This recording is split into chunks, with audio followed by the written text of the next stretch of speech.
It was about 6.5 years ago, Obama was president-elect, and I sat in here in this very green room at Cap City Comedy Club, Joe. That video's been seen about 40 million times now. That's ridiculous. Literally. Like 14 million on just one spot on YouTube. That's ridiculous. You, early on, when everybody else was saying Obama was the savior, you weren't saying you were for the Democrat or the Republican. I mean, I'm going to play a clip right now. Okay. You were saying, why does anybody expect him to be any different? Yeah. And it was like right when he was president-elect or right when he got out of office. It's pretty obvious that there's some gigantic financial institutions that have been pulling the strings of politicians in this country for a long time. And just the fact that we have it set up where they can donate millions of dollars to these guys' funds, these guys' campaigns. I mean, how do we not expect it all to go bad?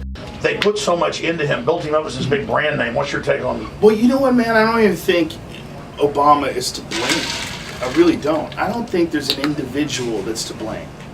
I think that what we're looking at, and I'm obviously no political expert by any means, but as a person who's observing a system, who's a person who's observing this strange society that we live in and how it's influenced by money and corporations and how politicians are beholden to so many different groups before they get into any positions of power, it's incredibly difficult to change anything.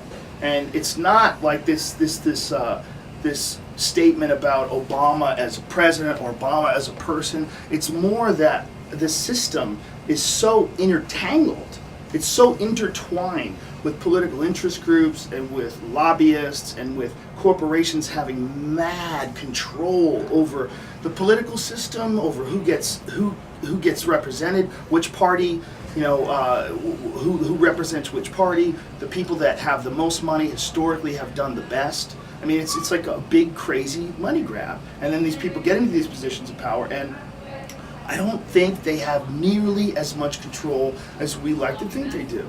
And I think he gets into this position of power, and I think it's probably just a melee in there. A melee of money and lobbyists and fucking the military-industrial complex and influence of foreign leaders and chaos and threats of terrorism. Jesus Christ. I mean, could you imagine that guy's job? It's an impossible job. It's an impossible job for any person, for any one person to try to turn this crazy ship around. So I didn't have any faith in his ability to do it, but I bet nobody can do that job.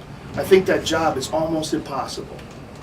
It's almost impossible to be some person who's going to make everybody happy and who's also going to make all the people that got you into power happy, and then make the culture happy. Well, that's a true story. What's in the movie Nixon with Oliver Stone that he produced, where Nixon goes out to the memorial at night, and then all the anti-war folks come up to him, and all the anti-Nixon people. He goes, "Look, it's a big beast, a big machine. I can't stop it." Yeah.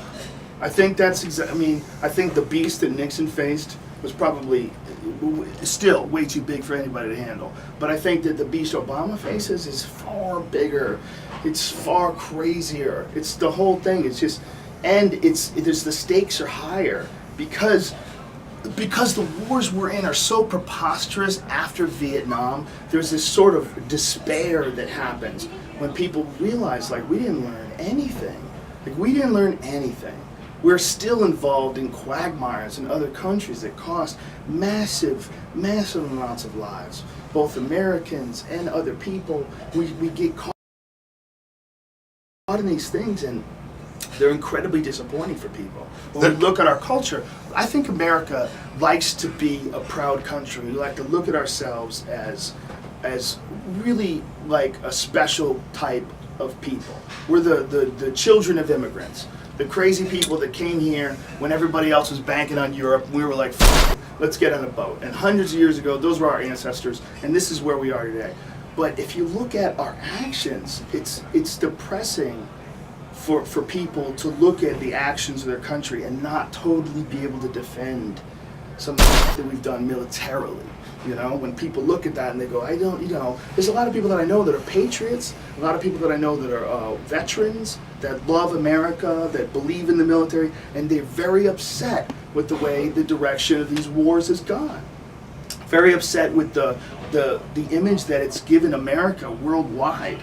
You know, there's the famous point that many people had right after September 11th was, this was an incredible time where there was so much sympathy of these other nations. They were so on the side of America, that America had been attacked. This is horrible, the whole world was watching. And within a period of a few years, our actions were so fucked up that we lost all that sympathy.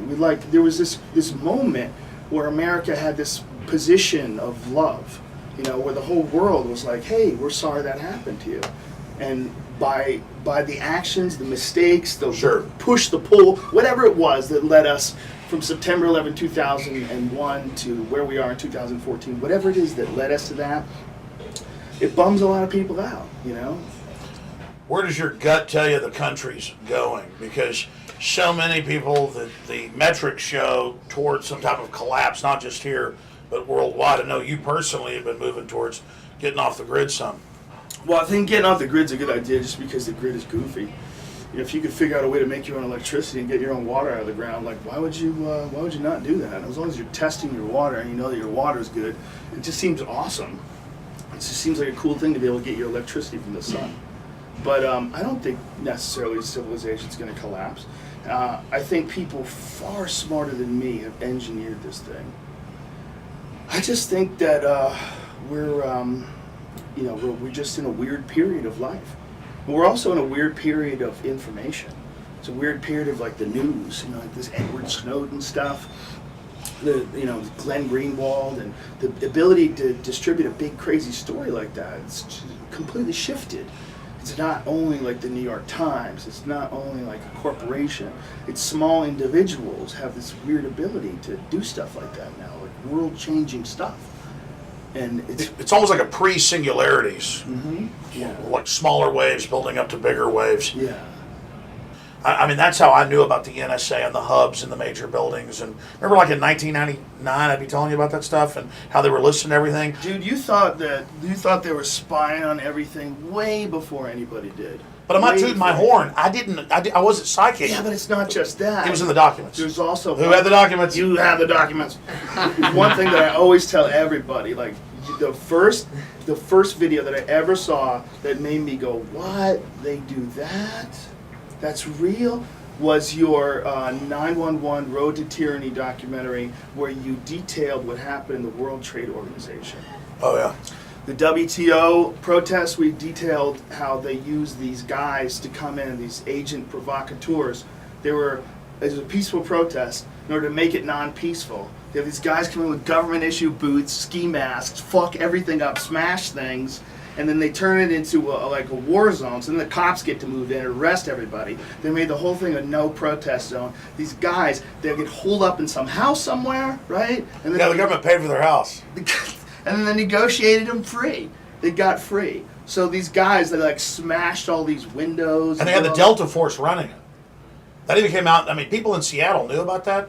I was being called a conspiracy theorist just because I had the local newspapers from there. It sounds so crazy. If someone tells you that, you go, that's crazy. But then you find out that is actually a tactic that gets used to break up protests. Like they will hire someone, I don't know with what account, but the same type of account they use, you know, something that doesn't have to be,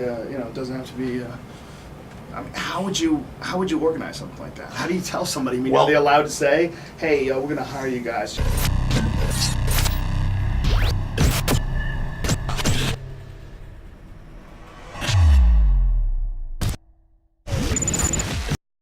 General, what do you think about the FBI saying that there's a terror alert on Monday about a potential Fort Hood situation? The police are shoving people, shoving Alex, shoving the crowd. Here we go, folks. I'm being assaulted. Whether it's the radio show, the news websites, documentary films, or the nightly news, InfoWars is the tip of the spear. Is this another false flag stage attack to take our civil liberties and put more homeland security while sticking their hands down on the pants on the streets? It's up to us to set brush fires in the minds of men and women everywhere. And that's what PrisonPlanet.tv is designed to do. You watch, the Assad regime is going to be blamed or accused of using chemical weapons against the so-called rebels. What we see now is a war against reality. It's a war against the truth. It's more vital than ever that supporters of freedom become members of PrisonPlanet.tv and share their membership with up to 11 friends and family. Visit InfoWarsNews.com today. Become a member, share your membership, and help take the InfoWar to the next level.